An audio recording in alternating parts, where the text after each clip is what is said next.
No. Other than a hostage video, you look fine. Wonderful. Let's do it. All right, we've been live for 10 seconds. It's Cofield. We got a crew tonight. Von Tobel, Magnum, who we talked about during the week, so we wanted Magnum to get a chance to hear what we were talking about and also maybe defend himself. We got some old stories to talk about. And Ari, and no Adam Hill, because Adam Hill, although don't be surprised if he pops into the comments, Adam Hill is sort of quarantining himself before he gets tested tomorrow morning. He is? Yeah, he gets tested tomorrow morning at 6 a.m. He's got to get up at 4:30. Wait, so Fremont Street is quarantining yourself? Say it again? For going to Fremont Street is quarantining yourself? Oh, is he out and about? Yeah, he's done a Gucci's show. I saw. That's right. He is. Yeah. You're right. He backed out of the video saying that he had to get up early, so maybe he's still at Gucci's show. I forgot that's right. He's going to Gucci's show. So I was going to tell a whole story about how he's missing out, because I thought Adam would want to be right in the belly of the beast on the strip with whatever's going on right now on the strip with protests. So that's just kind of the story. That's just kind of the story. So let's start out with some happy stuff first. What did everyone get to eat tonight? You make stuff at home or you go out? I was home. I had some salmon, teriyaki salmon with rice and frozen vegetables. Oh, it's like a regular Mark McMillan over here. Nice. Mine's store bought. I'm definitely not as talented. I just buy it at the store and it's already marinated and everything. All right. I assume you had salad with no dressing, no meat, water. They ran out of the salad, so I have a turkey sandwich with chips. From?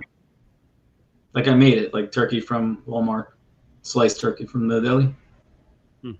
Right. It's a nice meal. We had pizza at the Von Tobel household. Isabel's birthday, her little brother's birthday was today, so we were celebrating.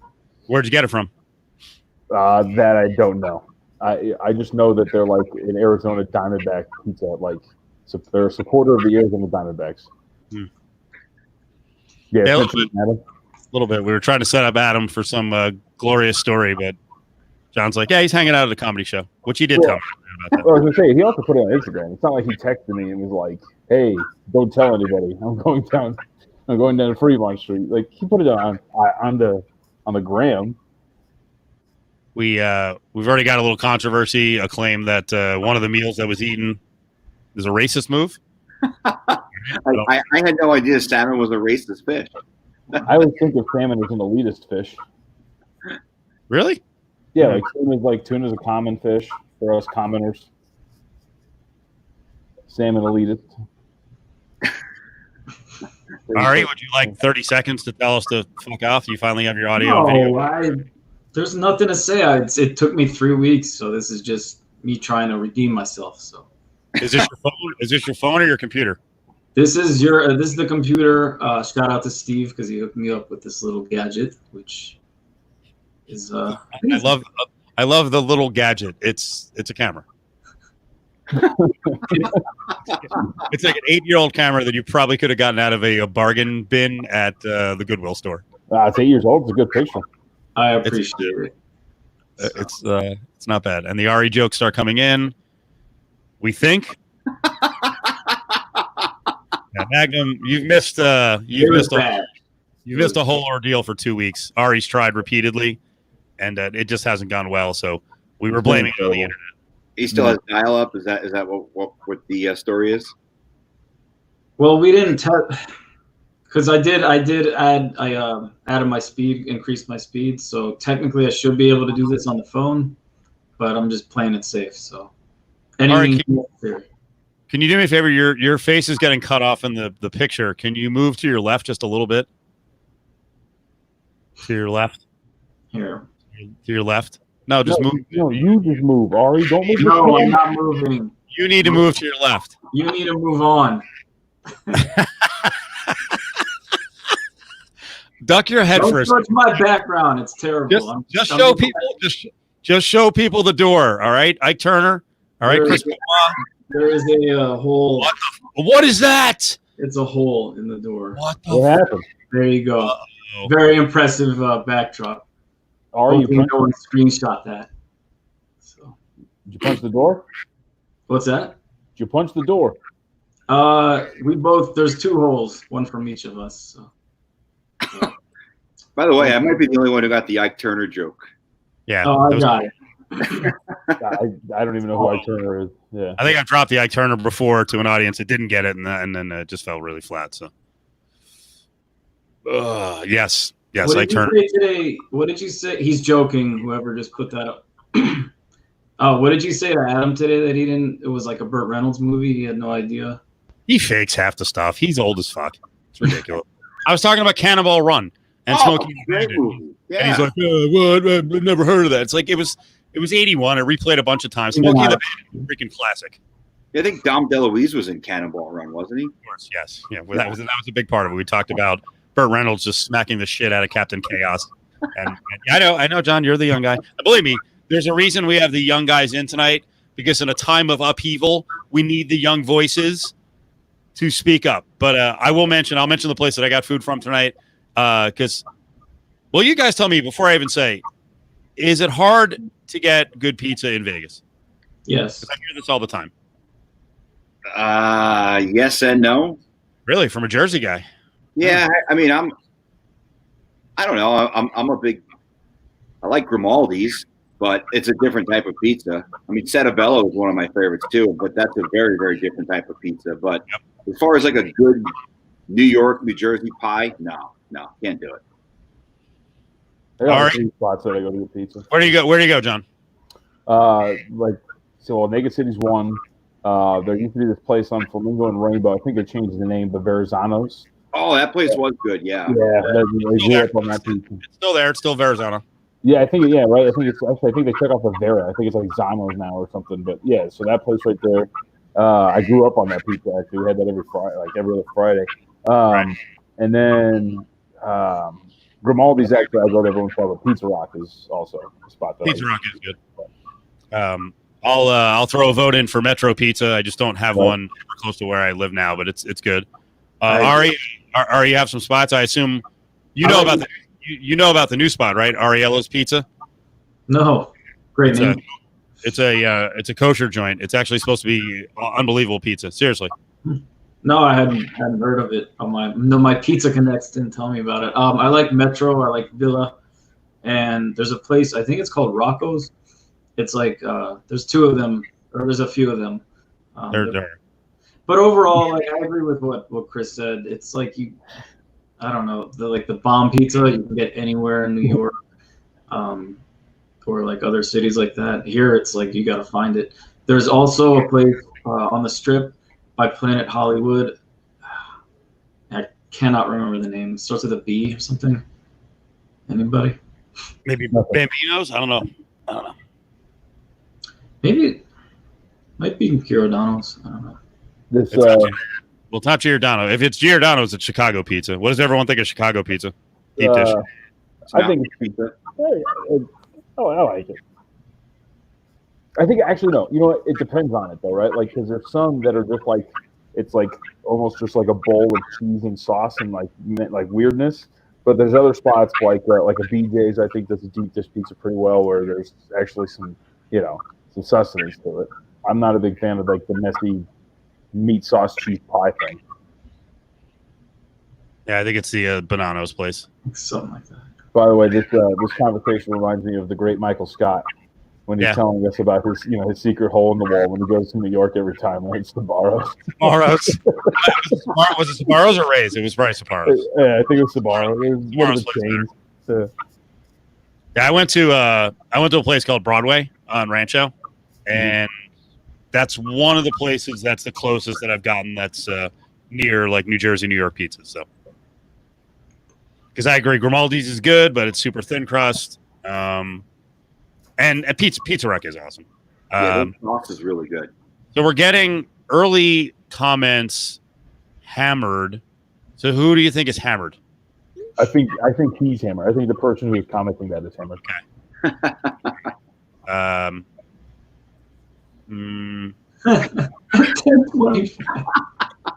That's ridiculous. It was probably like 10:29. Nah. I just texted my wife. which he's going to tell me in a minute. You eat pizza? You just go out? You're like that You're that trusting? Well, it's like it was brought to us, so it's like we didn't pay for it. So, man, more sound complaints. Someone is always getting ripped for their quality. Dude, let me go get my mic. No, I'm good tonight. I've only had a lot of pizza, little spicy sausage that I cooked up, very greasy. And I may be headed down to the strip later on to see what's going on. We'll see. You have go ahead. You have something about a barbecue you said, or a birthday party coming up? Well, I was talking about tonight after the show to go down to the strip, but no, tomorrow. I was invited to a birthday get together at a bar, so we'll see. What do you think? I'm going, but the thing is, the bar won't be open, or it'll have limited spots open, and it's a gigantic place, but it's kind of a gooby place, so I don't want to hear shit about a mask if I do. A gooby place. No, gooby, like goober. It's kind of goober. Gotcha. It's a little bit of a Western theme.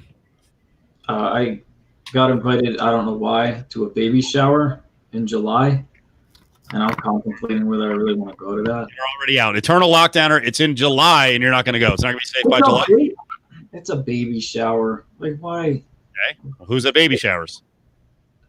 What do you mean? It's a friend of mine who's a girl, but like it just doesn't. Other women, probably some quality trim. Make a run. Fair. Right? Magnum knows. You got to go. You got to go where the ladies are at. If you got to go to Southeast Asia a couple times a year, you go to Southeast Asia. Whatever you got to do. Right? Hey, the big spot used to be Stoney's. That was like shooting fish in a barrel. Look at this. I hate that type of music, but you know what? You suck it up. He's right. All right. Ari early on was trying Tinder, and he just got hit up by a bunch of hookers, and then he was freaked out. Anyone who did want to sleep with him, he's like, "It's too dirty right now." Let me tell you something interesting. One of the girls I told you was like, "Yeah, we should have a drink," and I was like, "There's nowhere to go," and she said, "Well, I'll come to your place," and you guys made fun of me for saying like, not yet, right? So just now, like 2 weeks ago, I was like, "Yeah, we should. I'll take you up on that drink. We should hang out soon." And she unmatched me. She was so she was like, "There's no bars," and then I was like, "We could hang out at the house," and she's gone. Well, the funniest is Ari found my hot ex-girlfriend on Tinder, and he calls me to the studio and he's like, "Hey, is this your ex?" I'm like, "Yeah." He's like, "She hasn't swiped back." That's not what I said, but it was pretty close. Something like that. Ari, if you had a chance to get his ex, you would make a run here and stupor? Like, I'm the type that would ask a person I'm sorry, let me rephrase that. I would have already talked, like, I don't know how he feels about that. Some people are like, no way. Other people, she's a beautiful girl. She seems cool. She's a good wing person because she was trying to help me get with Allie, a coworker at the time. But yeah, some people are not okay with that at all. I don't know. I probably just asked Chris if I felt that way. Like, I think he did, and I think I said, "Yeah, I don't care. Go for it." Yeah. Chris, what was her name? Marlene. Where was she from? El Salvador. Yeah, she was a little piece of ass. Oh, she was hot. Yeah, like 14 years younger than me. I don't know how the hell I pulled that off. Yeah, actually, I always wanted to know how you did pull it off. There wasn't a cash transaction in that whole thing. No, but I think she thought it was coming at some point. I thought I'm nothing against you. This is always setting up a really bad line. Nothing against you, Magnum, but I really did think it was like a buy a bride situation. No. She was already a resident. She already lived here. Magnum, backing up the name, dropping heavy cock right on her. John, you all right? Oh yeah, I'm here. Mic is working, right? Sounds better. Oh yeah, much better. Much better. All right. Well, there was my scintillating story about Broadway pizza. How about that? All right. So we got an NBA guy in JVT. I'm not really sure what Magnum is anymore, but I know he's around a lot of hockey people. So first of all, John, what do you think of the GM vote on the NBA format tonight? Because the GMs were thrown ideas about having a 16-team return to the NBA, 20 teams, 22, and 30 teams. And the 30 team got one vote from a GM. 22 and 20 got like maybe 13 combined. I think I have the numbers right here, something like that. But 15 of the 30 GMs said we only want 16 teams in. So what do you think happens from here? I mean, I think, look, if 16 teams makes a lot of sense. One, it's the format that you use already, right? It's your normal format. The other part of it is the less teams you have, right, the less chance that you have an infection spread and all that kind of stuff. So it's safety. So I think 16 teams makes the most sense, and it's most familiar to people when it comes to the actual format. So I think 16 makes sense. And the conversation around the teams, I think it's Memphis who's got the 8, and I don't know, whatever meaningless team has the 8 seed in the East. You know, they have a good enough lead in their standing at this point that, like, there's no complaint, right? Memphis is 3.5 games ahead of the next team, and I get the whole thing with the regular season and the schedule, but I think 16 makes the most sense. I think you would go with 16 from here. I think the only thing holding it back is, are you doing, like, practice games? Are we doing exhibitions to get them warmed up? Because a training camp is one thing, but live games are the other. And I think part of the round robin and World Cup style was to get teams a little warmed up before you actually got to, like, a bracket format. It sounded like I saw a couple NBA insiders say the most popular choice was the 22 team. Yep. And Ari pulled some good sound today from BBW, Big Brian Windhorst. Which, by the way, Ari, do you think we had an NBA guest on, and I know Keith Smith is like a decent name, but I don't know if he's buddies with Brian Windhorst. Should I have called Brian Windhorst BBW on the phone when we were talking to him? Yeah, I think I like it. I think it's like a Cofield original thing. I think it'll catch on, right? Well, I don't know. Did you tell him when you were talking with Windhorst, you said? Well, no. We played Windhorst coming back. This guy, Keith Smith, came on from Yahoo. Okay. I said, hey, that was Brian Windhorst. But I said, hey, it was Big Brian Windhorst. And then I was like, I want to go with BBW. But, yeah, it's the first time we talked to Keith Smith. So I don't know if he was going to get it and get all, insulted. Interesting. Maybe his buddies with him. I was a pansy. I'll admit it. Kind of wimpy. So anyway, a lot of the NBA insiders are saying 22 teams. And Windhorst joked. He said something to the effect of, there's strong support from at least the league and the owners to make sure the Pelicans are in. Yep. He's like, it's literally the only time the league has been in favor of, pushing the Pelicans in a good direction versus kicking them, off the street. Right. You got to get Zion in, dude. He's a cash cow. You want him in there because you want people to watch. I mean, I don't blame him, right? You're at a point where you're going to be losing some money. Like, I was listening to Windhorst podcast the other day, and he made the point, like, they're operating in the red. So, like, every choice they're making from here on out, they want to make as much money as possible. What better way to do that than getting Zion Williamson in there and hopefully in the playoffs? Magnum, do you care about the NBA? I'll watch the playoffs, and I'm not a hardcore NBA guy, but I was kind of hoping for the 30-team format, only because I wanted to see the Knicks somehow screw themselves out of one of the top 5 picks, like maybe win a series and somehow get screwed. Oh, guess what? You advanced, so now you're not going to get a top 5 pick. Just screw the Knicks. That's the only reason I wanted to see the Knicks get screwed.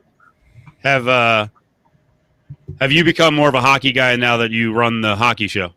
Yeah, I think so. I mean, I was always a casual hockey fan. Grew up watching some really good New Jersey Devil teams, but I feel like it kind of takes up a lot of my time. So it's kind of hard for me to keep track of the NBA, which is going on at the same exact time. But I mean, like I said, I like the playoffs. They're generally really fun. So, and I think a lot of people start to pay attention after Christmas anyway. But yeah, I'm a playoff guy. So, John, you were telling me there's something going on with NHL media. Was it NHL media against NBA media tonight? Yeah, well, it's that and fandom in general, because there's this weird thing with, and Steve, we've talked about it.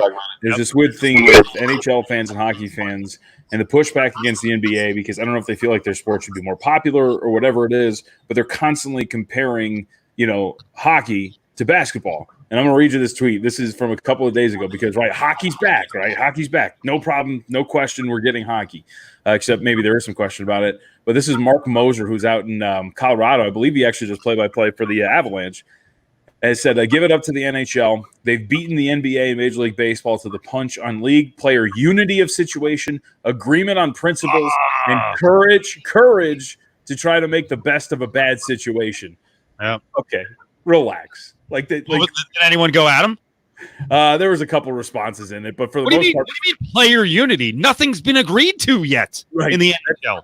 That's what I love about it. That's why I texted Adam the other day, and he's just a small example of it because you saw a lot of it. One, hockey's back. Two, they beat the NBA, and that's why I texted you guys in our group chat we had because I said it. There is going to be a moment like when the NBA announces, it's going to be everything. We've talked to the players, we know what payment's going to be like, we have agreement for the site, and this is the format. When the NBA announces, everything it's 100% go. We know the date, we know what we're doing, we know that the players are in. And hockey, they haven't even had any salary talks. And this weird thing that hockey fans have for their players, they're untouchable, and they're just these white knights of purity. They're going to realize they're like everybody else. They're going to want to negotiate for salary. They want to know what's going on. And I just find it funny that we continue to have this hey, NHL, look, we beat you, NBA. You didn't. You haven't yet. But yeah, and the thing is, it seems like the NBA is kind of settled on where and when they're going to do this, where the NHL, they still have a list of 10 cities that they're I mean, they said, nothing before July 10th. Well, if Canada and the U.S. extend the border closure another month, well, that's probably going to push things back to August 10th because it just doesn't seem like there's an urgency. And they've already said, hey, we'll push the start of next season back if we have to. But, I mean, it's hard to say that the NHL is ahead. Yeah, maybe they were ahead in setting a plan in motion as far as what they want to do. But as far as being back, I don't necessarily know if that's accurate. Right, and that's all you heard, and that's what I love about it is they were so quick to do it. They wanted to beat the NBA so bad. It's just funny how there was this rush to, and I think Magnum part of it too is people really just want sports back, and so they figured they took this as, oh my God, finally we have something of the major leagues, when really it wasn't the case, and you just agreed on the format and that was it. But we're getting closer to the point where people are going to realize hockey players are just like everybody else, and they're going to want to negotiate salary, and that's the problem with where the NHL is at, I think, right now. When you barely have those discussions with your players, that's going to be a big sticking point because the NBA has tried to do every single aspect. They've tried to cover the schedule, they've tried to cover the site, and they tried to do it. And to your point too, Magnum, they have the list of 10 cities. Adam brought this up the other day. They're toying with the idea that they don't want teams to play in their host cities. So if they pick Vegas, but the Knights have to go to a different there's just everything. Yeah, imagine, hey, Vegas, you get to host, but you got to go to Toronto to play your game. I mean, right. It's kind of lunacy. And it was Alan Walsh, who is Matt Pacioretty's agent. He tweeted out the other day, basically yeah, it's great that we have a plan, but we have to agree on testing and we have to agree on a lot of other things. He's like, we're not quite there yet. So, it's nice to have the plan in motion and say this is the format, but until you actually get started, it's nothing but really words at that point. Everyone, make sure you remember that dude's tweet when things fall apart. Right? Oh, I will. The courage. The courage is the word that gets me. When was this tweeted? This was, I think, 26th. All right. So it's a couple of days ago. Can you imagine being a sports personality with all that's going on right now and tweeting out the word courage about labor negotiations? Well, it wasn't even labor negotiations. They just agreed how they're going to play games. Can you be more out of touch using the word courage? And as you said, and we said multiple times, nothing has been agreed to. Courage. God, I like standing up for certain sports. For the longest time when I covered MMA when it was on its way up, I would stand up for the sport, but not. I don't know, Magnum. You tell me. And maybe RTHD and VGK Frank aren't like this, but what is it with many hockey fans?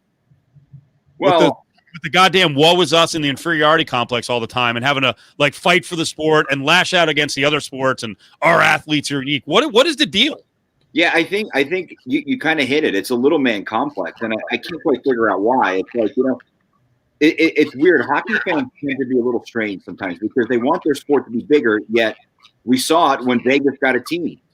There were people who were it's not a traditional hockey market. Why is Vegas getting a team? Oh, the rules were unfair for Vegas to succeed. Well, you can't say you want the sport to be bigger and then attack it when it gets bigger and you have a team really that's done something unprecedented like the Vegas team did that first year and then be upset about it. I mean, you can't want it to be something it's not because let's be honest. It's when you look at the ratings, yeah, the ratings might be good in Vegas, But across the country, the NBA ratings crush the NHL, especially during the playoffs, right? Like it's the fourth, and I think in some cases you could even say in some instances it's behind soccer when it comes to the ratings. So I don't understand the.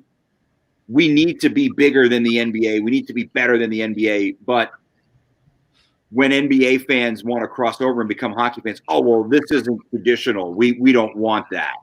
Like it's just a strange group of people. I don't know. This line from Brady's funny too, because obviously the VGK fans have gotten the back end of this comment here.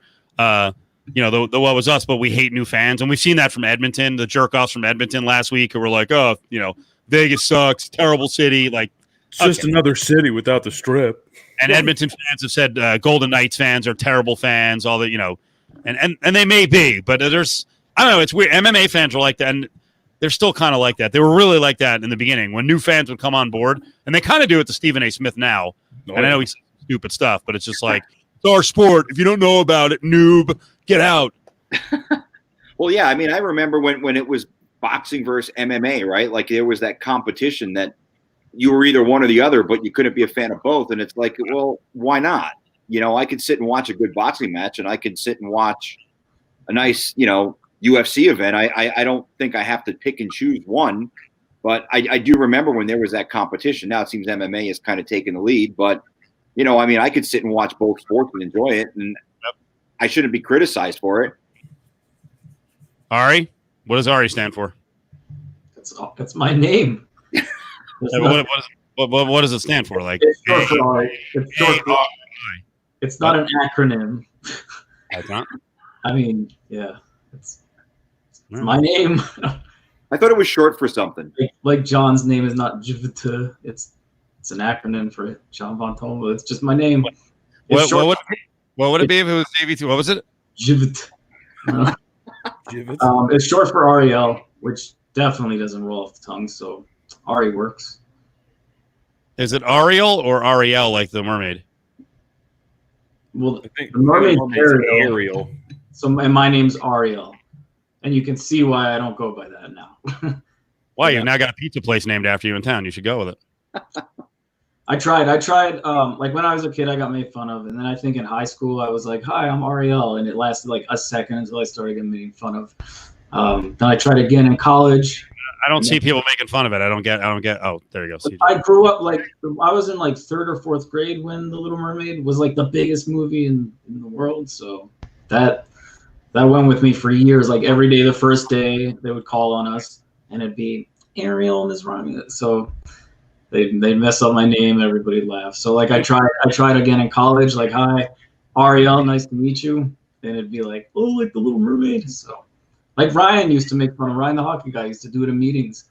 He used to do little weird, stupid Little Mermaid jokes, grown-ass man. So I just go by Ari for that reason.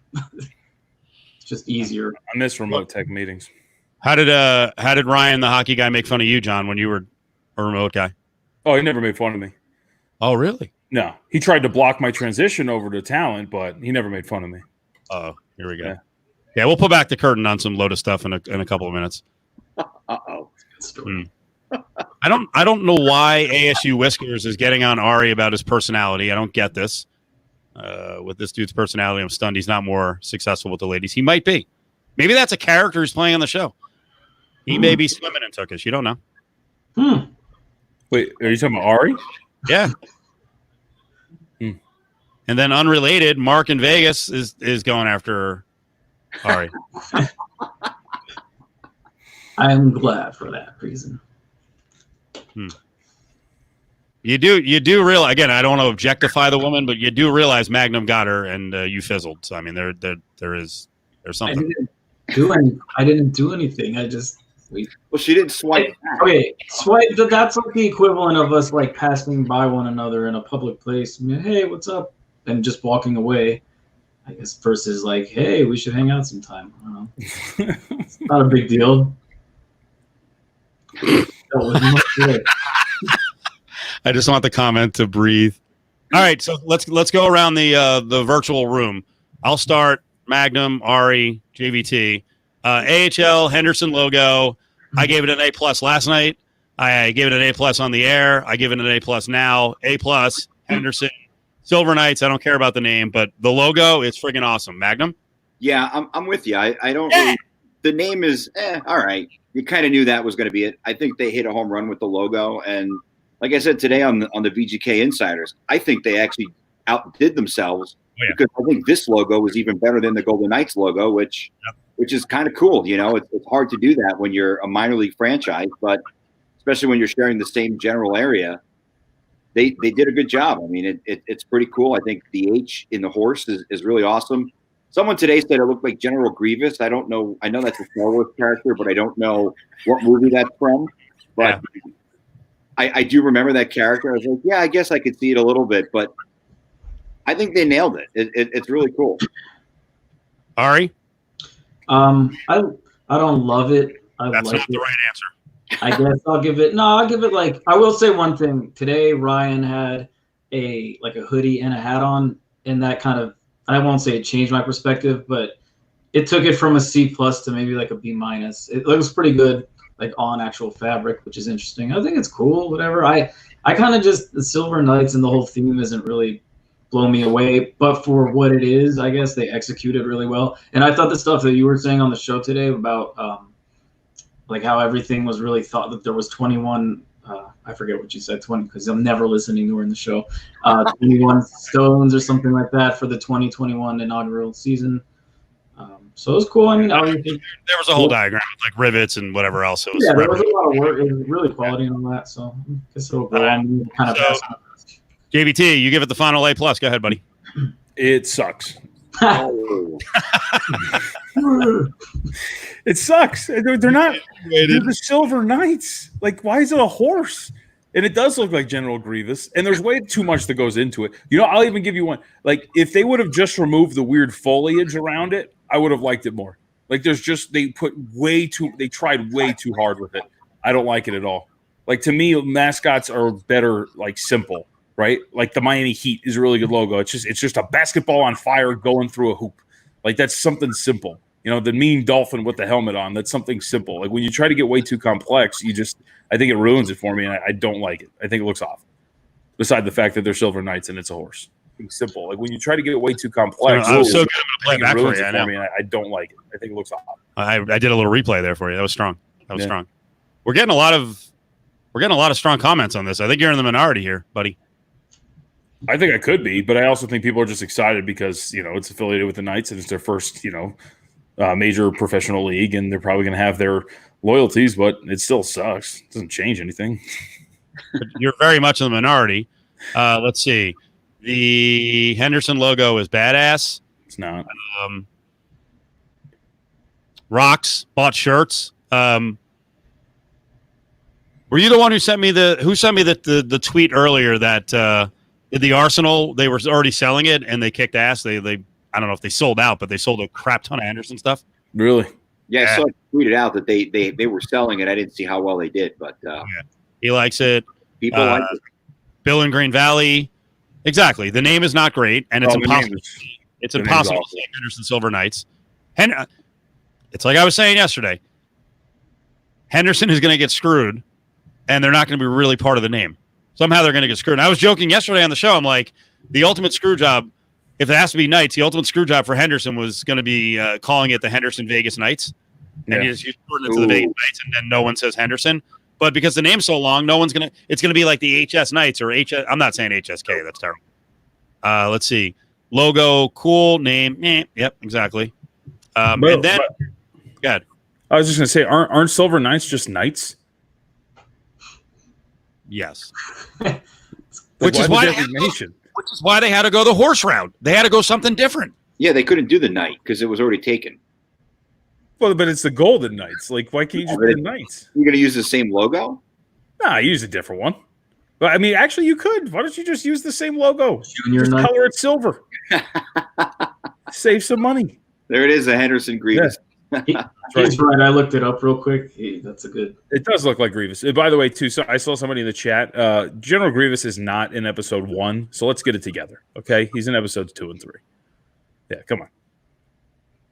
Okay. Also, great comments here. This does make me uncomfortable. 100%. Yeah. If Tyler likes it, you're on the wrong side. I'm not sure. Is anyone else going to back me up with my allegation that Tyler's rankings are all based on where he's juiced in? Oh yeah. That doesn't he have like the soccer club first? Yep. Yeah. He had soccer first and the Aces second. Yeah, it's the only team. It's the only team that lets him like around. Of course, they're going to be number one. UNLV's number what, 9? Well, UNLV actually did well. Oh, okay. I thought I saw the. Oh no, it was a new logo that was like number 9 or 10 or something like that. But he did the new logo 9 because he wanted to get on the Bugman for the Aviators, so he put the Bugman behind the UNLV logo that all he's done is crapped on over the years. Right. Oh, by the way, Bill. So this is a solid from Bill. Yeah, the new logo, BoJack Horseman on Netflix. It's great. and I know if you go to Mike Grimala's Twitter feed, so they put out the video of like the evolving logo and how they were making it and like the ideas and what they were. He put the music. He changed the music to BoJack Horseman's opening theme. It's brilliant. It is absolutely brilliant. And yes, it looks like him. Yep. Probably. Andrew, probably. Yep. Probably the case. All right. So 3 out of 4 ain't bad on the logo. And so John now knows he's wrong. And no, it's like Ryan Green when he checked in last night and he's like, people were complaining about the Golden Knights logo, but now they're quiet. Like, yeah, that doesn't mean it doesn't suck. Like they're winning. He's also wrong. We haven't stopped complaining about the VGK logo. It's okay. Not super good. All right. I have to get into some issues before we get into the real issues because we have a crew of young dudes here, so I'm sure they're paying attention to what's going on with all the riots and looting, and social media is crazy right now. Magnum, you were brought up during the week. Uh-oh. You were brought up during the week. And a couple of things I brought up were physical showdowns at work over the years. Because you know what happened? We were talking about the guy in Philly, right? Did you see the guy in Philly? No. Oh, you didn't see this? The guy in Philly got all pissed off at his co-host because they were beating him in an argument. He's the older guy. He felt like he was playing contrarian, and he's actually on NBC Sports Philly doing the radio show. You could see him get pissed. He's like, all right, let's go to break. They go to break. Like 2 seconds later, he stands up and takes his headphones, and throws it across the room. And then you see them come back from break, and right before they're live, he's arguing. His partner's arguing with him, and you see him say, fuck you. So you can't hear it. So I was bringing up the fact that we've had physical confrontations at Lotus. Yes. Right? And we had one. Do you remember what happened with you, me, and Paul? If I remember correctly, I think it was following Colin Kaepernick just tearing UNLV to shreds. And I was a recent graduate of UNLV, and I was not being very I was getting upset in the press box because they were getting torched. And this guy was just ripping them to shreds. And you're like, are you paying attention to what's going on here? You don't even know what's going on. And I'm like, oh, Jesus, man. And I think one of the next days on the radio, I don't know how it came up, but I believe the name was Magdum. That was assigned to me. And I think at the time it was probably fitting and appropriate, and I didn't take too kindly to that. I think we had a staff meeting, and I was pissed, and I think Paulie tried to calm me down, and I think I pushed him into the wall in the studio. Yeah, he did. Which really surprised me because Paulie was the whole time, and I was surprised at how far I was able to push him. And then you came in. I think I got in your face. I know I yelled a little bit, and I got physical, pushed you a bit. But, yeah, I mean, there was a lot of restraint shown on your end. I was definitely the aggressor in that situation. I don't remember how it ended. Someone must have grabbed me and pulled me away. But I got a stern talking to that day. And I was pretty lucky I wasn't fired. I'll say it happens. It happens. Yeah, I lost my and we were not blameless because Chris is right. It was a Kaepernick game, and this is the story I told the other day. It was a Kaepernick game, and you were getting really upset in the UNLV press box, and Paul, and probably especially me, seized the opportunity to start busting your balls. Yeah. And you got so pissed you stormed out. I was Tommy Lasorda in the UNLV press box. Although I don't think that. Wait a second. These two comments. I don't think this was the case that Paul was the peacemaker. I think Paul was probably part of the lecturing too, but I don't remember. I know. That was the only physical altercation I've been in at Lotus in 15 years. Now I've been in arguments. I also know that's not the only physical altercation Paul had been in over the years. Well, yeah, that one he definitely was not the aggressor. The one I'm thinking of. Were you in the studio then? I don't. You know who was? I remember who was. Believe it or not, the sports pig was running the studio. It was Paul. It was Paulie, Seat, and the sports pig. And Pig's like, I didn't say anything. I don't know what happened. Like you were in the studio as one guy's throwing on the other. Like, what do you mean you didn't see it? You know, I remember being in the studio when Phil Baroni almost beat the hell out of Paulie. Yeah, that was bad. Yeah, Paulie, speaking of seizing the opportunity, I mean, he was like a shark in the water because he smelled blood and he was relentless on that guy. Yeah. Well, Baroni was 6-4 at the time. And like Baroni was talking a big game, and then Paul's like, "You're just 6-4, 6-4," and Baroni with his New York accent's like, 6-4, huh? 6-4, and then he fucking puffed up, and then he friggin' punched the microphone, and Paul's like, "All right, let's go to break." Yeah, that's it. We're done. and then a little bit. And then, true story, there was an event probably within months where Phil Baroni, UFC fighter, Paul was hosting a Baroni event. And Paul was dumb enough to let Phil Baroni, like, hey, let's play around. Let me put you in a rear naked choke. Oh, shit. Oh, I remember that. Yeah. Paul tapped like 17 times before Baroni, who's a big guy. He's not big, tall, but he's, obviously he's a UFC fighter. He's freaking jacked. But he got his revenge by choking him a little bit. So, well, Ron James got his revenge on Paul as well, the former Gladiators coach. Somehow he plays in a scrimmage or a preseason game, and they give him the toss, and basically the Gladiators didn't block and allowed the Arizona Rattlers to line him up, and I guess the guy who hit him was standing over him, and the guys in the Gladiators were like, he's a media guy. Slow down.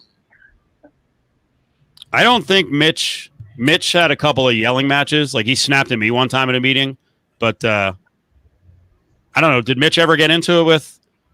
I always thought the chemistry between Pritch and Mitch. I don't know. There was something with. I mean, Paul could get under Mitch's skin, and Seat definitely did. But there was something with Pritch where, man, Mitch, like there was a natural heat there. You guys remember? Were you around, John, when they were doing the show?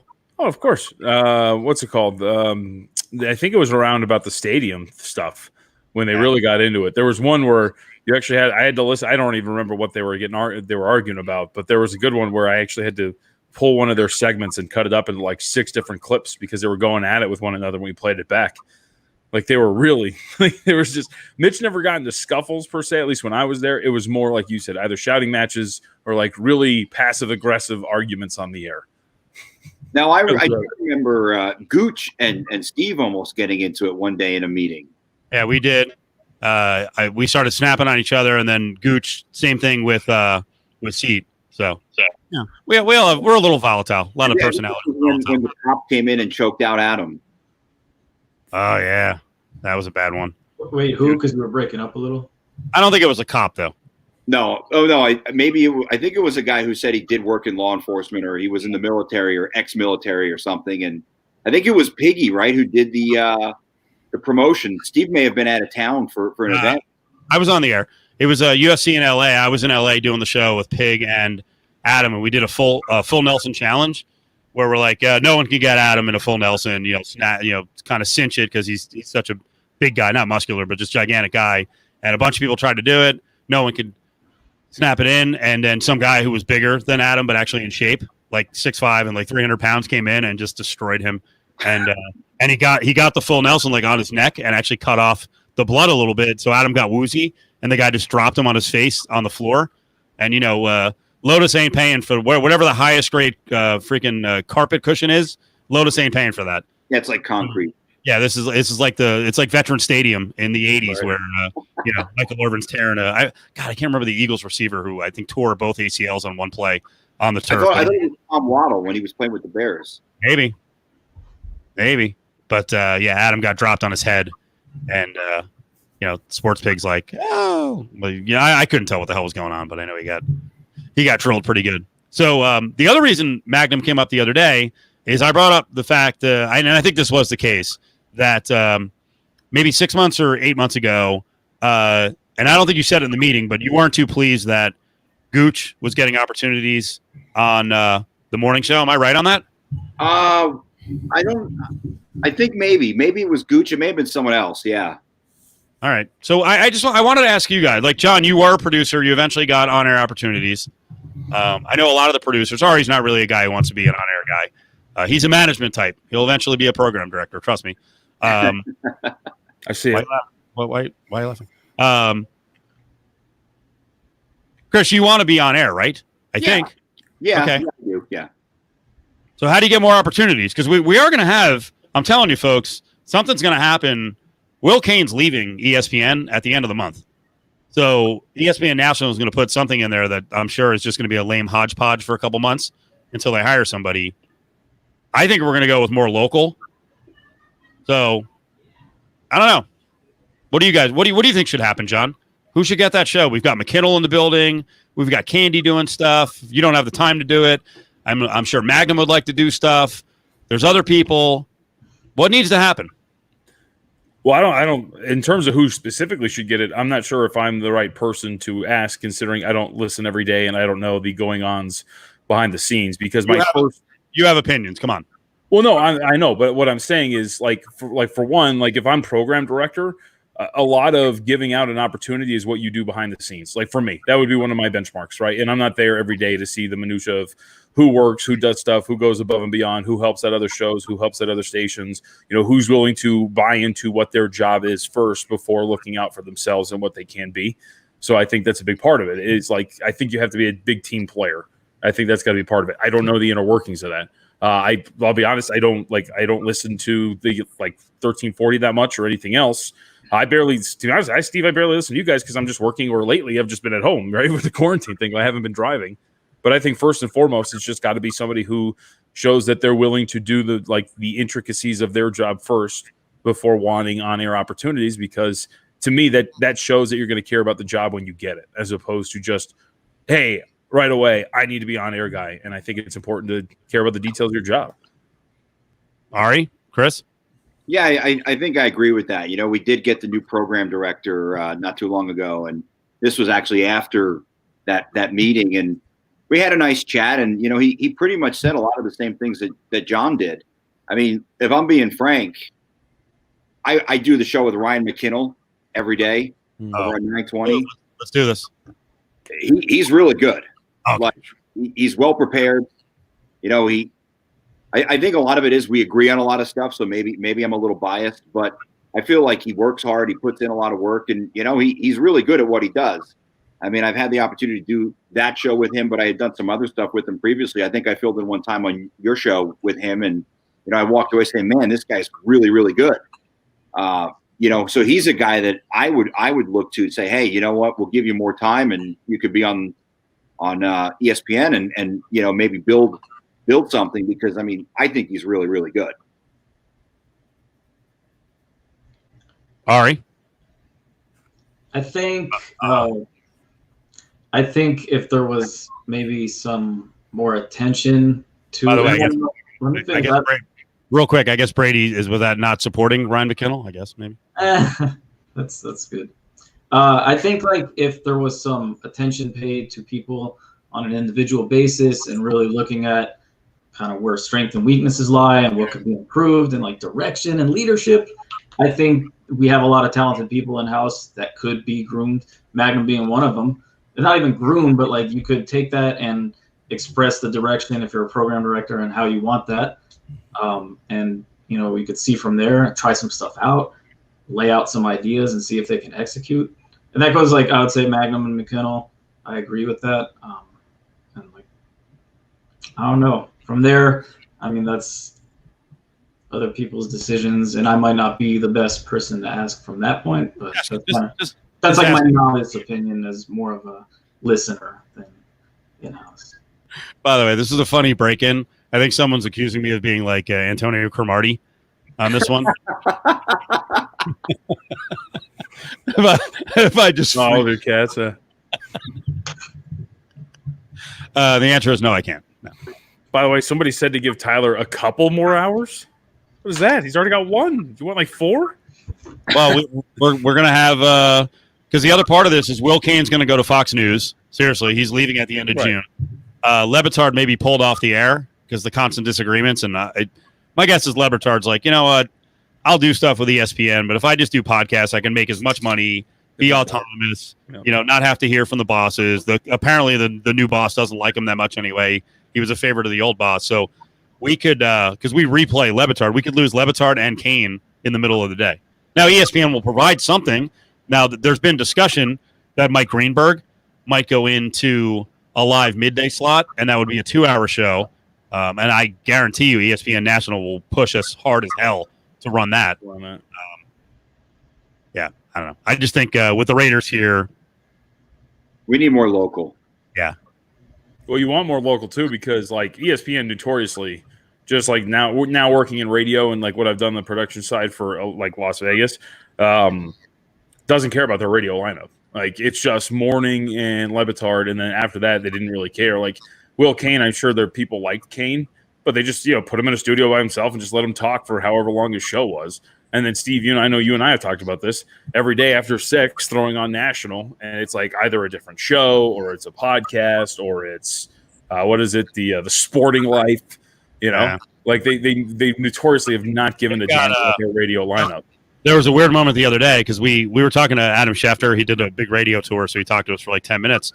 And I mentioned that his podcast plays on our station, and he got so fired up. He's like, really? I had no idea they did that. And I wanted to say to him, like, yeah, we have no idea when it's coming either. And just so you know, I didn't want to say this to him, but I'm like, just so you know, I think it was like, frig, man, the middle of last year, like maybe June, they just fired up his podcast as a filler because maybe the NBA playoffs were going to be a joined in progress thing. So the backup was a podcast from Schefter, and it was like a podcast with Terrell Owens, and he wished him a happy birthday. And I looked up his birthday, and it was like his birthday was in December. Right. Holy shit! They're playing a podcast that's 7 months old. Yep. What's going on here? Yeah, like they don't care, especially after 6. Like West Coast, they don't care about their radio lineup. So, like to my point, like all of you listeners like, watching this thing, you want more local because then you're just going to be stuck with old podcasts and like the Sporting Life, and it's going to be awful. But yeah, we'll get more Raiders content, more VGK content as well. Yeah, right. A lot more ULV. Freddie and Fitz, I think Freddie could do it, but I don't think Fitz can. I'm pretty sure Fitz has a show during the day in Dallas, if I'm correct. I'd have to look it up, so I don't think he'd be available. And JVT started immediately shaking his head on who, Freddie? Yeah, I'm not a fan of Freddie and Fitz. One, you could tell, again, maybe it's too hardcore because I work in radio. One, you can tell they're not in the same room together. 2, Freddie's, I think a lot of stuff, Freddie's stuff is written down, and you can kind of tell, and I don't really like the scripted stuff. The other was, they're very like, I don't know, they're just like too corny.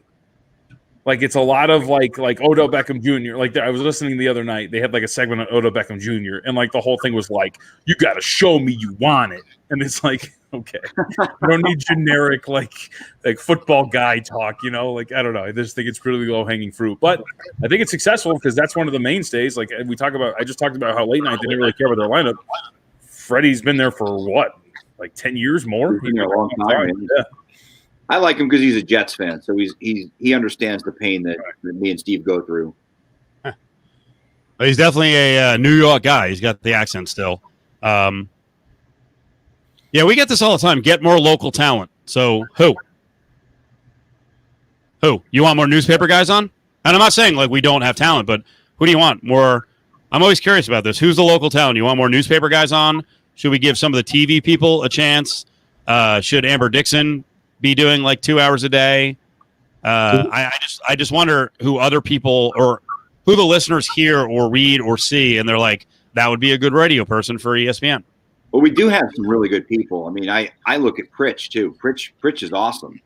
he's a guy who played in the league. He gets it. He understands the game really well. But I don't know like what his situation is, but I know whenever I hear him on the radio, I got to listen to it because he's always really good. Yeah, I don't think Stormy would have the time. All right. But it's intriguing. I think this. All right, he wants Magnum. There we go. I think this, and I know this has been done in other cities. I actually think we should be doing this like once a year.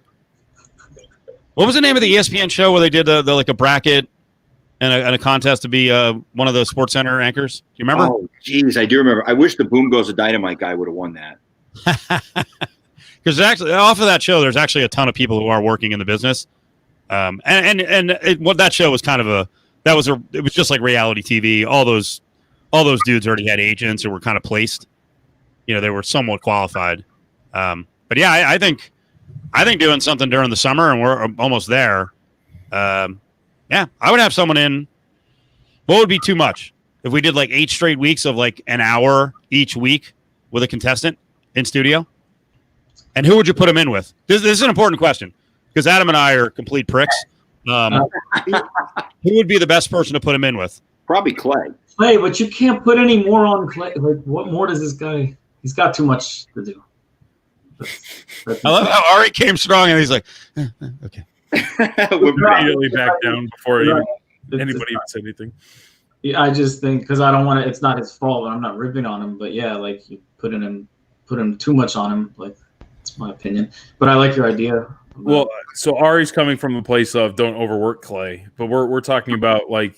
No, I'm saying like how that's hilarious. By the way, I'm saying how is he gonna? He's already got all this other stuff, and then it's kind of trying to coexist with this person to help the person's cause. I don't know. I just think. Yeah, but I think make him.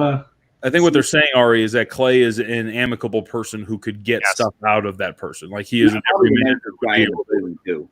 Right. Go ahead, Chris. Say it again. I said Clay is probably the nicest guy in the building. I mean, I remember when I first came in the building, he was so helpful and he was just such a friendly guy, easy to talk to. By the way, you might get 10 hours of wrestling talk with Clay too. He loves wrestling.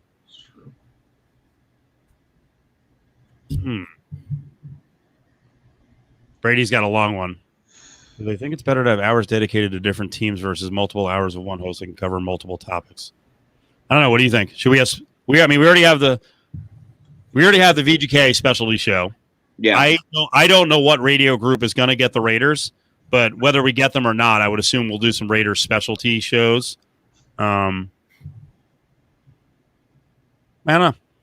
I think during the day, you want shows that cover multiple topics. Yeah. Yep. I think throughout the day, that's what you want. And then obviously you cater your lineup around events for certain things. Like if you're covering UNLV, obviously how we have on campus and Rebel, running Rebel warm up, all that kind of stuff. Same thing with the Raiders if you get them, or hockey. All right, but the 1340, it's a good example. Is the hockey show, Chris? Is that on every day? Yeah, Monday through Friday. Right. 3 to 4. Yeah. But the 1340 is the station for the Golden Knights, so that makes complete sense to have that every single day. Monday through Friday. Yeah. Well, there was a time when we didn't do it during the off season. And then last year there were some lineup changes, and they decided, well, you're going to do it every day now. But yeah, I mean, we're there every day, Monday through Friday, 3 to 4. Which, by the way, I'm going to move off this topic because we can do this a million times, and this will not be decided for probably a few months. I will say, Magnum, I think you would have had more opportunities on ESPN Las Vegas had it not been for one thing that happened probably, I don't know when it was. Maybe 8 months ago?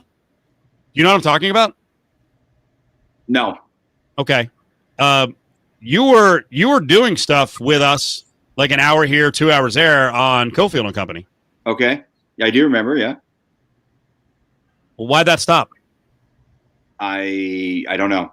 No. Ari, do you know why it stopped? Not exactly. So yes, you do. Don't sit there with the freaking wry smile on your face. I was going to say he looks like he completely knows what happened, and he just doesn't. Rhymes with. Now I'm nervous. I don't know. Rhymes with. There was some tension with a female coworker. I'm not. You know what? It's Well, I wasn't even making reference to Chris here or any of that stuff. No, what I was making reference to is that you would come over, but it was a good start. You would come over and do stuff with us, and then the show you were doing, which was with TC, and I mean, listen, whatever. I'm territorial. I want to work with people I'm comfortable with, but I think TC put the kibosh on it, and I was like, all right.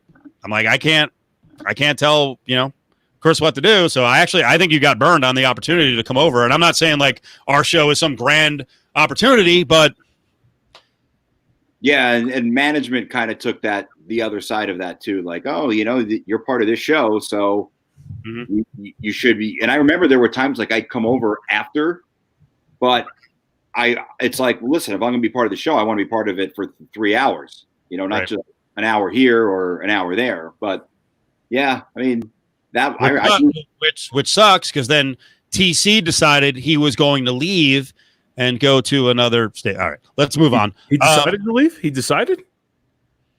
I want to show you. I can't. 100% his choice to leave. Is John speaking? I don't hear him right now. My audio is cracking up.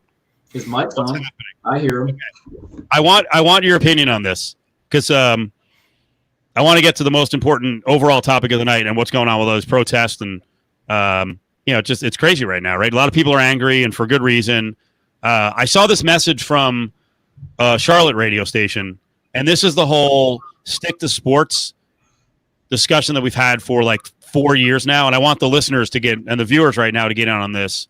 So I guess the Charlotte station had a guy on, and he made a statement about how important it is to speak up. Can you guys all see this? Jeremy White. Yeah. So it says, Jeremy White from WGR 550 in Buffalo said, now is not the time for sports reporters to feign neutrality during an emotional plea on Friday's show. So basically it's like, the stick to sports thing. You got to cut it out and you got to be vocal. You got to be vocal. This is always a thorny issue in sports talk radio. Does the audience want to hear about the overall world? Do they want the host takes on important issues like this, or is this supposed to be a respite? Is this supposed to be a break from all of that stuff? Stick to sports. I'm of the belief that I have a voice, and especially on a issue like this. I mean, I may only reach one person with that voice, but I feel like I have to use it when there's some type of injustice, right? Like, I'm an American, I vote, my opinion is just as valuable as the guy who collects my garbage or the guy who does my taxes.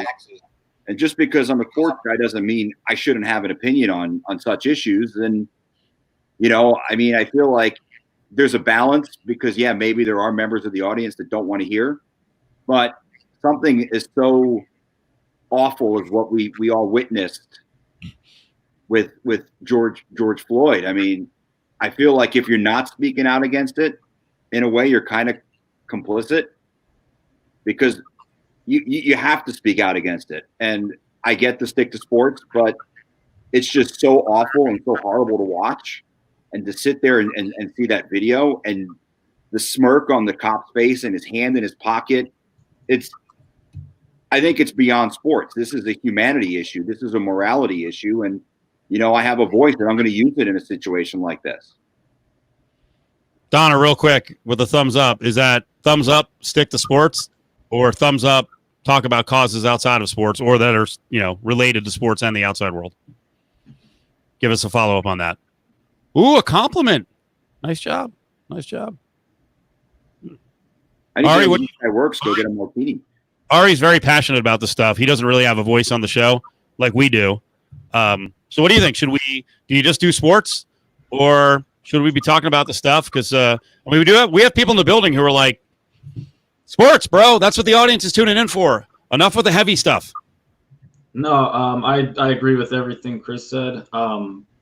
As someone that isn't as much into sports, I don't see how you.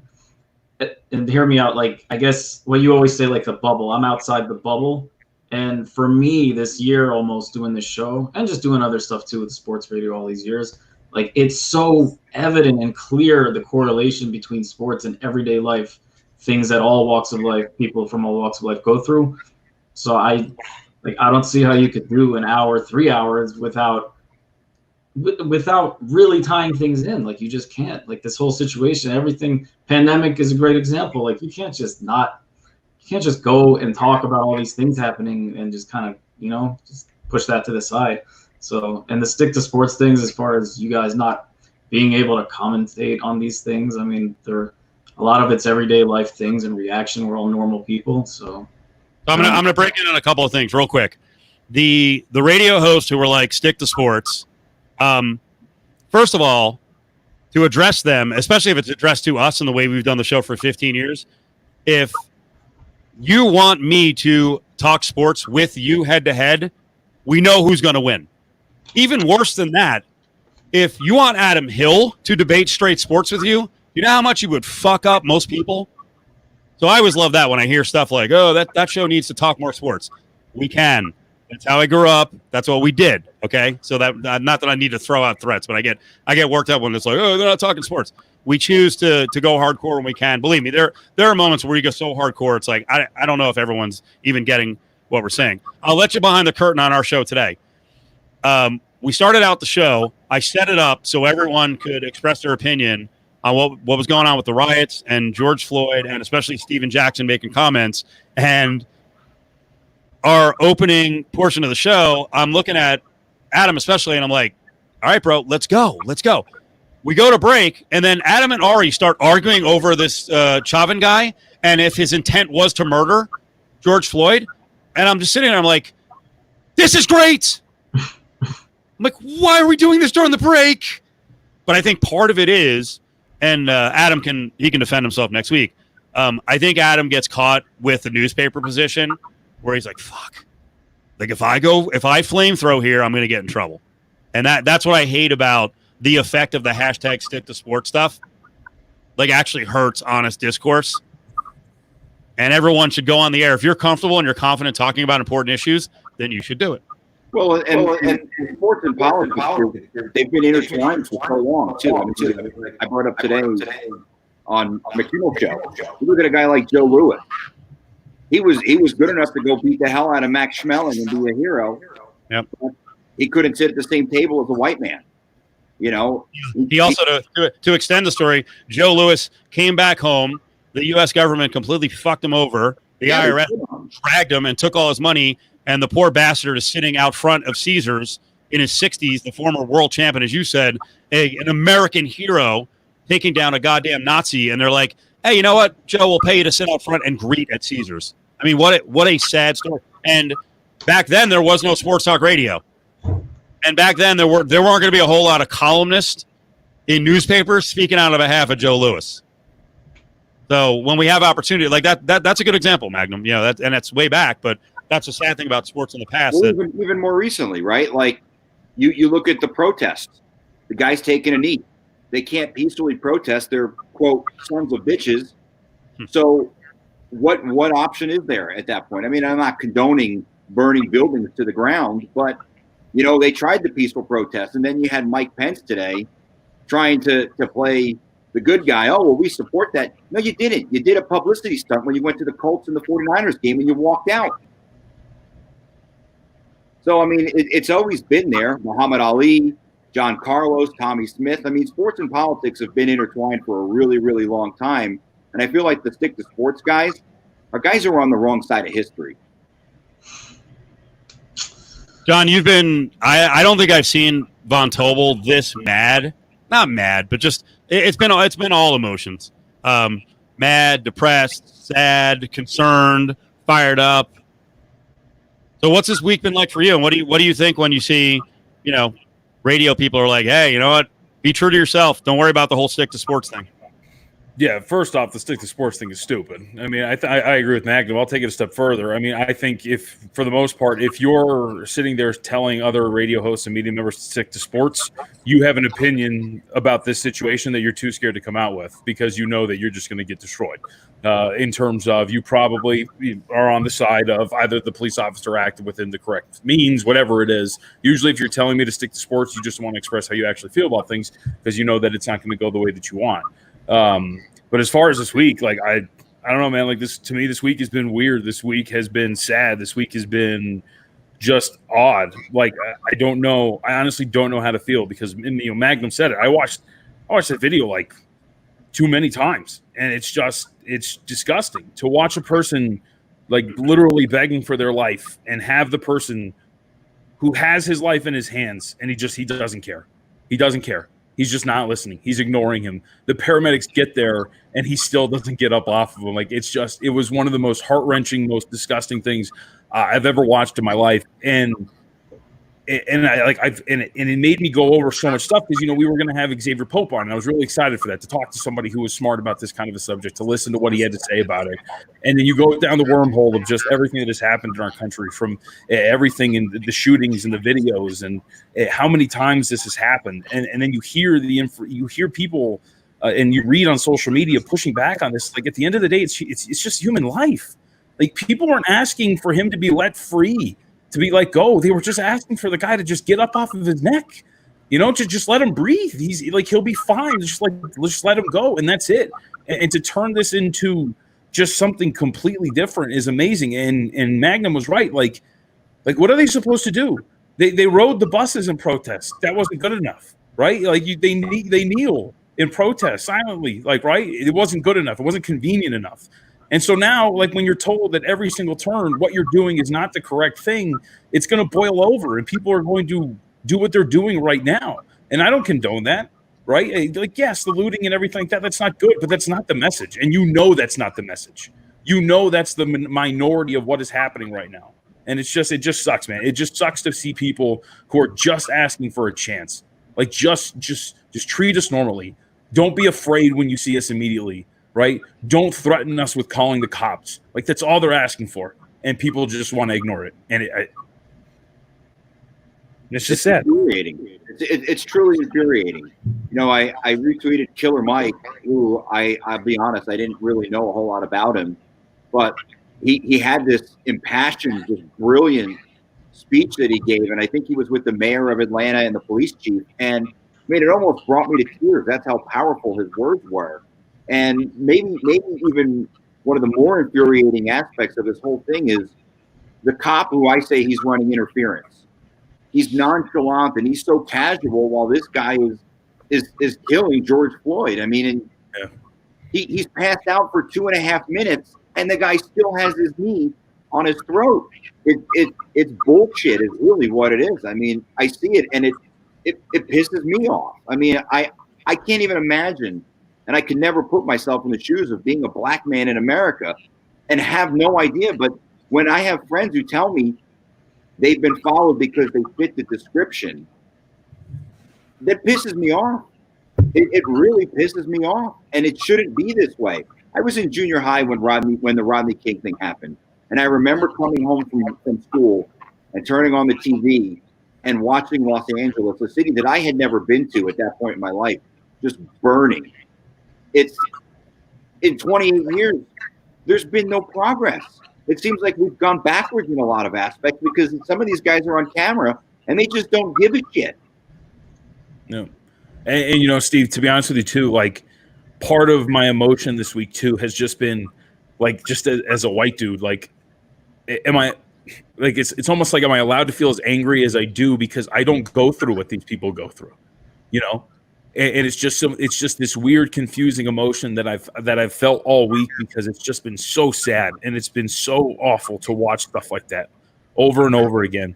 But at the same time, like I realize that like my life, I have not had to go through anything like that, and it's just I'll never be able to understand what that is like to sit down. Like I get all sappy too because like I have my kid. I don't have to sit there and talk to my child about being careful for the most part in police confrontations because they're going to assume the worst about them. But I just feel so much rage, and I don't know if it's okay for me to feel like that because I'm never going to go through that, but I'll do anything I can. I was talking to my wife earlier, I have a small platform. I got 10,000 followers on Twitter. I have this show. I have, little things that I can do. That's been part of my emotion too. It's just, I just feel like as much as I feel angry, there's no way I could feel what some of these people are feeling, like watching their own people be just systemically, almost picked off. And it's sad. Ari? Hard acts to follow. But yeah.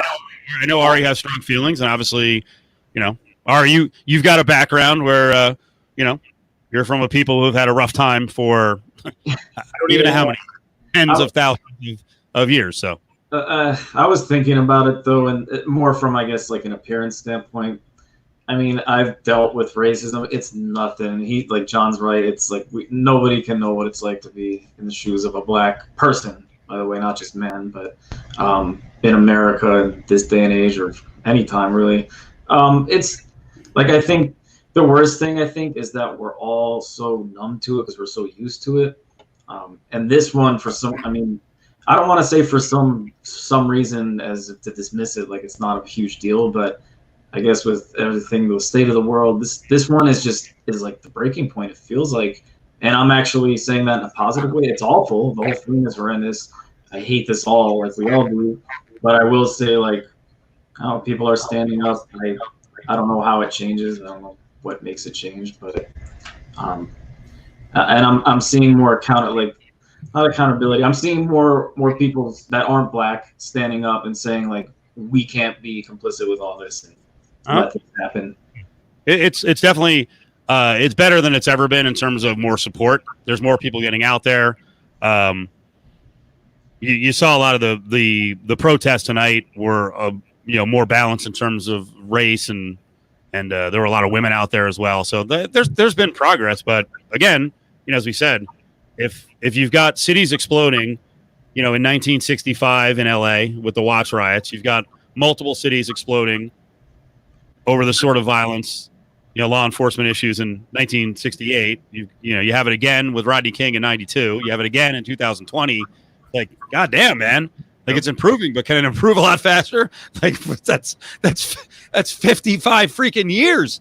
And someone put up an image tonight of God dang, man, I can't remember where the image was from, but it was 1968, and it was like some black dudes are holding up some bandanas, a peaceful protest in front of some cops, looking all menacing in front of them, and it was like an identical photo tonight from I think it was Atlanta or Minneapolis. And you're like, man, that's like those are two different generations still fighting the same freaking thing. And I'll say this, and I'm comfortable saying it because I know immediately people lash out, and it's like, hey, it's just an African American issue. Bad law enforcement is an issue for lots of people, and the most affected people in this country are African Americans. But when I saw images tonight of whoever the asshole cop was in Louisville taking his paintball gun with like pepper bullets, and he starts firing at a female reporter. She clearly has a microphone, and then the cameraman is on him, and he just points right at the camera and starts blasting the camera. That's what we're talking about. I respect law enforcement. We shouldn't be out there attacking them, pushing them, provoking them. I saw moments during the LA stuff going on tonight where, it's like 10 people are jumping a cop and punching them. Like, that ain't cool. So I'm fully in support of law enforcement, but I'm not in support of bad law enforcement. And some asshole who's like, fuck the media, fuck women. Like, dude, why are you're firing a gun at a camera? They're not even advancing to you. What are you doing? You've lost your mind. There was a video tonight in New York where NYPD is like going down. I think it might have been Broadway. The girl, and there's some woman she's 100 pounds. Yep. Yeah. And some guy's just like and pushes her out of the way. And he kind of looks around. Maybe he thought then he's like, oh, I bet you there's some cameras around. There are. This is the worst time to put out awful PR for law enforcement. You're killing the 99% plus law enforcement who are good. You're fucking them over. And believe, I have law enforcement in my family. And by the way, I have law enforcement in my family who were bad cops. So I've been around those scumbags. I had a, I guess he was a cousin by marriage who was such a lunatic. And this town in New Jersey, Magnum. He was a cop in Keensburg, right? Oh, and, yeah. And he got caught on multiple occasions. He was forcing women to get in his car and give them blowjobs like up the road, Jesus and then blackmailing. Then you can't get the fuck out of here. You say anything, I'll wreck your life. Holy shit! So, I'm not anti-law enforcement. I've dated female law enforcement, and I heard their cases, and believe me, it's not an easy job. You're required to be superhuman. but it's the folks who can't control themselves who are killing the reputation of the good law enforcement people. Yep. Well, the thing is, we've got to go further than just the law enforcement. We need the justice to be handed out as well. I mean, we look at this incident in Minneapolis just comes 2 weeks after we watched a young man being executed in broad daylight because he dared to stop at a house that was being built and look in it. I've done that. I used to do it all the time when I was a teenager. There was lots of homes being built in my neighborhood. I went in them all the time. Nobody followed me. But I mean, if that video does not go viral, these two scumbags probably get away with it because there's no outcry for people to demand the justice. I mean, they went through 2 different district attorneys because they were suppressing it. I mean, this is 2020. This type of shit should not be happening anymore.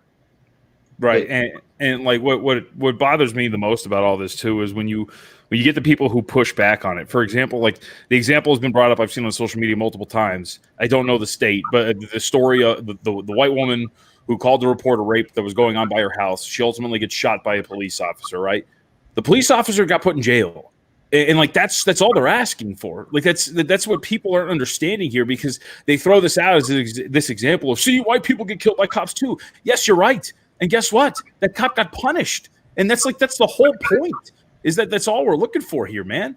It's just justice, like something to happen, and not just constant. Like again, when I was going over everything, like the Philando Cat Steele tape, like that's disgusting. Same city, by the way. Right. Like watching something like that happen and have nothing. Or Steve, I know I sent this to you guys in our group chat from a year ago. There's a video up on Reddit. This guy's got a phone in one hand. His other hand is free. He's sitting in his car. The cop tells him to turn the car off. He goes to turn the car off, and the cop goes, gun. He's got a gun. And he's like, he puts his hands out of the window immediately. He's like, what gun? What are you talking about? He's like, I have no idea what you're talking about, man. And then the cop starts to go into, well, you got to turn the car off. And it was great, because the guy's just like, no, you're coming in this car and you're turning this off. I'm not giving you an excuse to shoot me.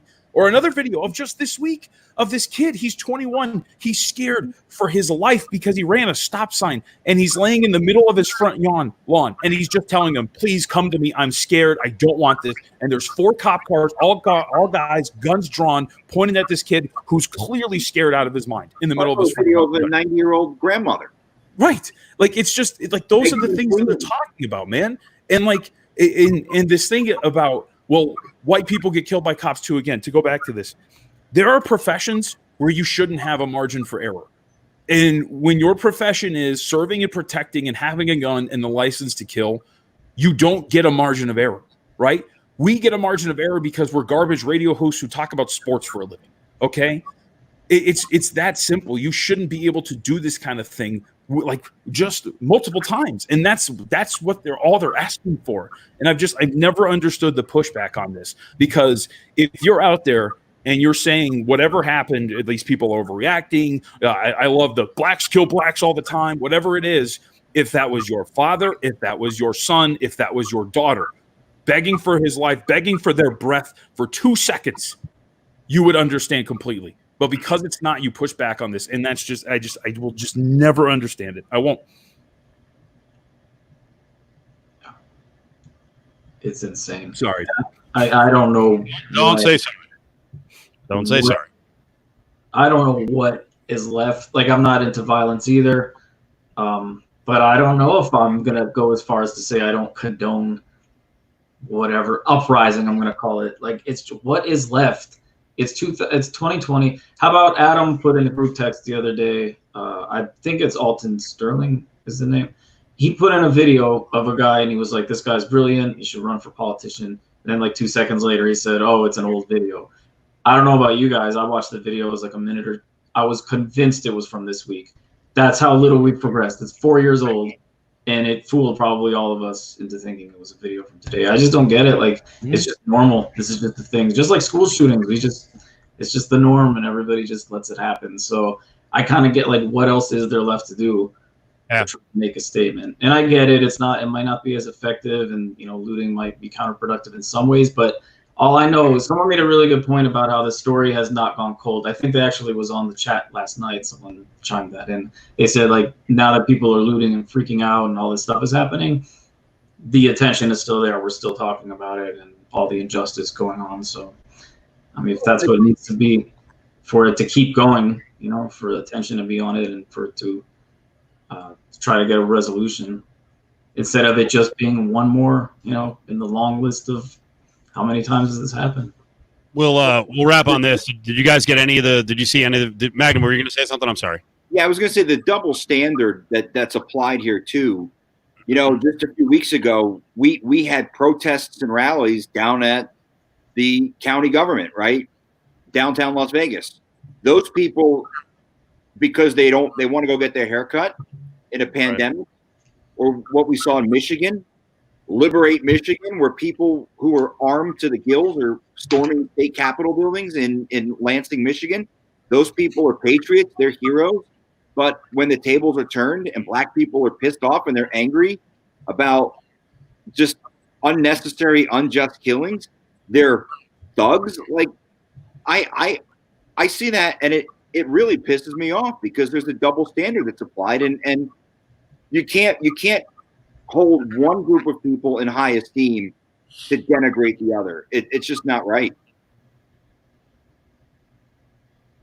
I don't know if did you guys watch any of the video that was coming out from today in Vegas and the protest?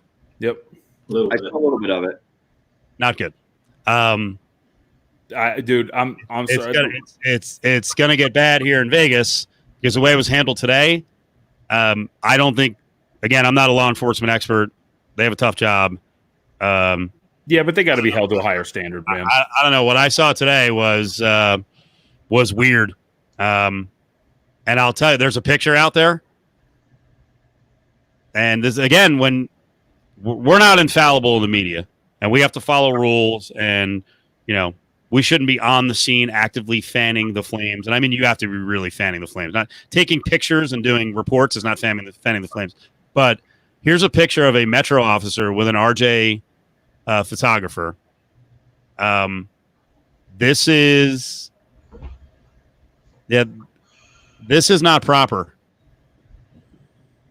Can you say it? Yep. See, you know what? That's not proper. That's not you with any of us, unless they've got a search warrant. And, you know, we'll check with Justin Watkins, our legal insider. You can't just be grabbing someone's camera and looking through it. Man, I don't get the confusion on how important optics are in these situations and how and everyone's caught up in the moment, so everyone's angry. The stuff I saw in video, I don't know. I saw the sheriff talking about wanting to work with the community, and I'm sure they were being pushed hard, and people were throwing stuff at him, and I saw some of that, and people were goading him, but there were some cases where they went over the line, and maybe someone can tweet at me or these guys after the show and explain it better. But this image, I don't like, and I don't think this is a good start to the unrest here in Vegas. No, not at all. And I think I texted this to you, Steve. Like, out of everything, people are going to talk about how they're scared and all these right. You know what scared me the most was watching the CNN reporter get arrested on live television. Mm-hmm. Like that's a slippery slope. That's dangerous. And this picture right here, that's disgusting. You can't do that. Like, and this is the thing that I love the most is that there's so many of these morons who have no idea what the First Amendment actually is. That is a violation of your First Amendment rights. That is, like, you don't understand like what that really means, what you're looking at. Like, that's incredible. What, just an example. What if that photographer had taken a picture of that cop murdering somebody, right? And nobody was around to see it. And the cop was just like, nah, give me this film. And we'll never know. Oh, they got trampled, whatever it was. Like, it's an extreme example, but that's why the media is there. That's why you have the First Amendment. It's not so you can just insult somebody or say whatever you want, or, the fat dude in Costco who said he didn't wake up like a sheep today and tried to talk about the First Amendment. Like, no, like, that's what they're protecting you against. Reporters who are out there, risking their lives and risking injury to report what's going on and getting arrested or having their camera, like, that is what it's there for. And people just don't get it. And to me, that's extremely worrisome. That is more scary than watching these people burn down buildings, because that is where we start to lose, like, America. And that's what I don't understand why people don't get that. Yeah, well, I mean, like if there's no video of that girl being pushed to the ground in New York City, the one you guys were just talking about, you know, I was reading that apparently she had to go to the ER and she was having seizures. Yep. So it's like if there's no one there to catch that and film it, where's the recourse? By the way, not to cut you off, but more videos out, including herself, because she was recording while she was walking backwards. And the cop tells her, "You got to get out of here." And she goes, "Why?" And he just slaps the phone out of her hand and then shoves her to the ground like the way he did. Like, it's just, it's insane. It's nuts. Yeah, I mean, you can't just be, and I like that comment because I follow very closely what's going on in Hong Kong. I have a Taiwanese flag behind me, I guess this side. You know, my son is half Taiwanese, and there's a lot between Taiwan and China. And yeah, what's going on in Hong Kong, that picture is very similar, where the Chinese government basically said, hey, guess what? Hong Kong, we're rolling in, and you're losing your special administrative status, and there's really not anything anyone could do about it. When it comes to First Amendment, people have to understand that there's more than just one amendment. I see people driving around with, you know, stickers on their cars, whatever, the, you know, 2A or whatever. Yeah, it's great we have the Second Amendment. I'm not anti-Second Amendment, but I understand that there's also 24 other amendments that we have in the Constitution. There are 10 in the Bill of Rights. There's 10 amendments. We need to just focus on more than one of them. And the First Amendment comes before the Second Amendment for a reason. There's a reason why it's the first. And freedom of speech, freedom of the press, freedom of religion, there's a reason why that's the First Amendment. And I wish more people could grasp that the media is not the enemy, you know, and I feel like a certain percentage of people have been conditioned to think that, and they have zero issue with watching that reporter getting arrested this morning. Oh, CNN's fake news. Well, no, it's not fake news. Maybe you don't like the message, just like I don't really care for the message on Fox, but Fox isn't any different than CNN. Their audience is different. You know, and they're still covered under the First Amendment, even though I may not like the message that they're delivering. All right, guys. Well, that was, I would say cathartic, but now everyone's all fired up. So I don't think this calmed anyone down. Everyone's all worked up. We need more stories about what a jerk I was. And you know what's funny? I love that Magnum was like, how when I was texting him about this, he's like, how long do you guys go? And I was like, hey, we can have you on for 15, 20 minutes, but I'll tell you, if you get into the conversation, then you're probably going to be on the whole time. So I'm glad you were in the conversation, and have a good week. And Donna, your comments were awesome. Thanks for chiming in. Thanks to everyone else who joined us this week, and we'll see if anything happens over the weekend. Maybe we'll do a special Saturday or Sunday. You never let me tell my Ryan the hockey guy story. What was it about? Let's close on that. About blocking my transition over to sports. Oh no. Uh-oh. Oh no. I think you don't have to name names on this one, but I thought the more interesting one was when you were leaving Lotus. Didn't someone say, "Can't wait to see you back at a real radio station"? Yes. Ooh. Somebody on the sales side. Yeah. When John left to go to Visa, and they were like, "Can't wait to see you come back and work for a real radio station." I'm like, they're pretty real. They're doing okay now. Yeah. Didn't someone say something like that to Mitch Moss, like, you'll be back or something? That's what I heard. Pretty much. That's what I was told too. Like 3 years ago. I was told that too. I was let me know when you want to work for a real radio station, and then you'll be back was also, I think, uttered to me on my last day. That's what I said to Chris. That's what I said to Chrissy and Chuck and all the producers over the years when they wanted to leave. Yeah. You'll never work, and JVT, you'll never work in this goddamn business again. The Ryan story is not that good though. I was a remote tech, and Julie, our program director at the time, wanted me over at sports, and so I had to sit down with Ryan, and he didn't have a choice in the matter. I was just that good, I guess, that Julie wanted me. But Ryan told me if it were up to me, you wouldn't be transferring. I was like, well, sorry, bro. Don't know what to tell you. I'll see you later. I'm done setting up Marty units. Did you ever burn your hand on one of those things?